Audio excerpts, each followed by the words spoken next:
Bonjour, aujourd'hui, on se penche sur une question clé.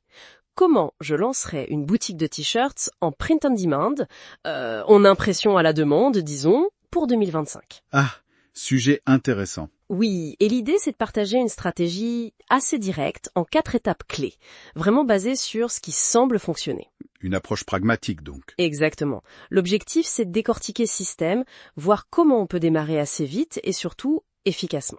Mhm. Attention, ce n'est pas une formule magique, hein. Ça demande quand même un peu d'huile de coude, quelques heures par semaine, c'est sûr. Bah oui, l'engagement reste primordial. Tout à fait, mais avec une méthode, on maximise ses chances. Bon, on commence par le début, la première étape. Allons-y. La fondation. Étape 1, la niche. Pour moi, c'est la base, savoir pour qui on crée ces t-shirts. Absolument essentiel. Oui, parce que le piège classique, c'est de vouloir plaire à tout le monde. Et là, souvent on ne touche personne. C'est ça. On se dilue. Donc mon approche, prix limitaire. Lister mes centres d'intérêt. Ma carrière, un animal que j'aime, mon sport, un hobby, ou même une identité, genre la parentalité, une passion particulière. Partir de soi en quelque sorte. Voilà. Et ensuite, crucial, vérifier si ça tient la route commercialement. Une petite étude de marché rapide. Comment tu ferais ça concrètement? Quelques recherches Google déjà, puis aller voir sur des plateformes comme Etsy ou même Instagram. Est-ce qu'il y a déjà des produits, des marques, des communautés actives, des gens passionnés? Et surtout, est-ce que ça achète? Des preuves de vente. Exactement. Si on voit qu'il y a déjà de l'activité, c'est bon signe. J'ai vu des exemples, des niches très pointues, genre les fans d'un jeu de société spécifique qui cartonnent. C'est intéressant ce que tu dis sur l'activité existante. Souvent, on pense que la concurrence est un frein. Ah oui, Ben oui, mais en fait, non. Voir qu'il y a déjà du monde, ça valide surtout qu'il y a une demande. Le but n'est pas forcément d'être le seul, mais de trouver son angle. Une sous-niche, peut-être. oui, ou un style de design différent, une approche marketing un peu nouvelle. C'est ça. Se positionner intelligemment dans un marché qui existe. D'accord. Donc, niche validée, on sait pour qui on crée, et maintenant, on leur propose quoi? Étape 2, les designs. Le cœur du produit. L'idée et la création elle-même. Pour la recherche, j'applique un principe simple. Le succès laisse des traces. Mhm. J'irai voir ce qui se vend bien maintenant. Chez les concurrents, sur Etsy, les réseaux. Pas pour copier bêtement, hein. Non, pour comprendre. Exactement.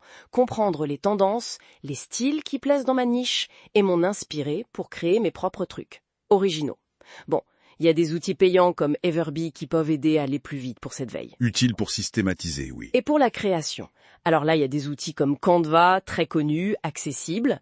Oui, très bien pour démarrer. C'est assez pensé pour ça, avec des modèles tendances, de l'IA, parfois. Ça permettrait de sortir des designs sympas, rapidement, même sans être un pro du graphisme. L'important en reliant ça à la niche, c'est que cette recherche en amont, elle sert à augmenter radicalement les chances que tes créations originales plaisent. C'est ça, on crée pas dans le vide. On répond à une attente qu'on a identifiée. Et les outils, bon, ils sont là pour faciliter l'exécution rapide. Nickel. Alors, on a la niche, on a les designs, il faut bien les vendre quelque part. Étape 3, Le site web. la vitrine. Oui, avec 2 choix à faire. Le partenaire d'impression à la demande, le POD, et la plateforme e-commerce. Des choix structurants. Pour le partenaire POD, les critères c'est quoi, J? Le catalogue produit, bien sûr, les coûts, la qualité d'impression, super important, la fiabilité, les délais. Et les options de branding aussi, non? Mettre son logo. Ah oui, bien vu. La personnalisation de l'expérience client. Pour 2025, Printify, qui a apparemment fusionné avec Printful, est souvent cité. Gros catalogue, prix correct, réseau mondial. L'avantage clé du POD reste le même de toute façon. Lequel? Le faible risque financier. Pas de stock, faible investissement de départ, on peut se lancer vite. C'est clair. Et pour la boutique en ligne elle-même? Là, je pense que Shopify reste une référence. Oui, très populaire, facile d'accès. Apparemment oui. Des modèles gratuits, système de glisser-déposer, pas besoin de savoir coder quoi. Et la connexion avec les partenaires POD comme Printify est souvent hyper simple. Donc les produits s'ajoutent facilement, les commandes sont gérées automatiquement. Impression, emballage, expédition, tout est pris en charge par le partenaire. Et ça, cette automatisation, c'est un gain de temps énorme. Ah oui, La vraie question, c'est qu'est-ce qu'on fait de ce temps gagné? bonne question. On le réinvestit là où ça crée vraiment de la valeur. Chercher de nouvelles idées de design, créer, et surtout, le marketing. C'est là que la croissance se joue. Et ça nous amène pile à l'étape 4, le marketing. Et là, pour moi, il y a un mot d'ordre. Concentration. Éviter de s'éparpiller. Exactement. Mon approche serait choisir une plateforme principale pour trouver les clients et une plateforme secondaire pour les garder, les fidéliser.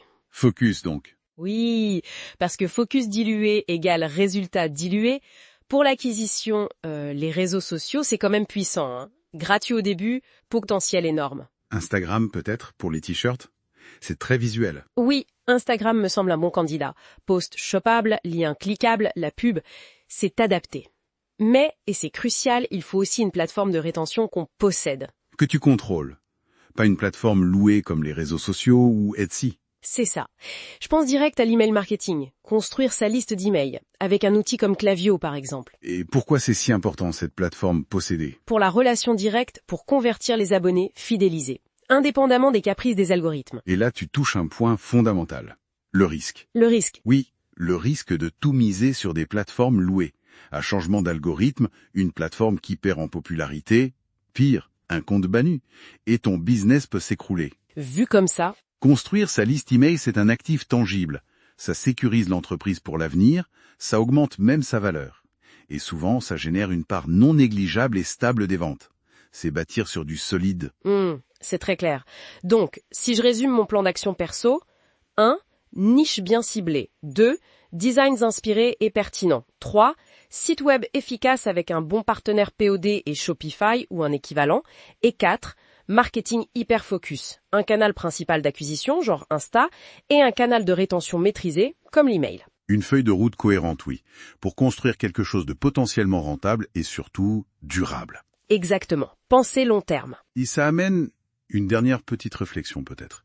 Cette idée de construire sur des fondations solides qu'on maîtrise, comme la liste email, plutôt que de dépendre à 100% de plateformes externes.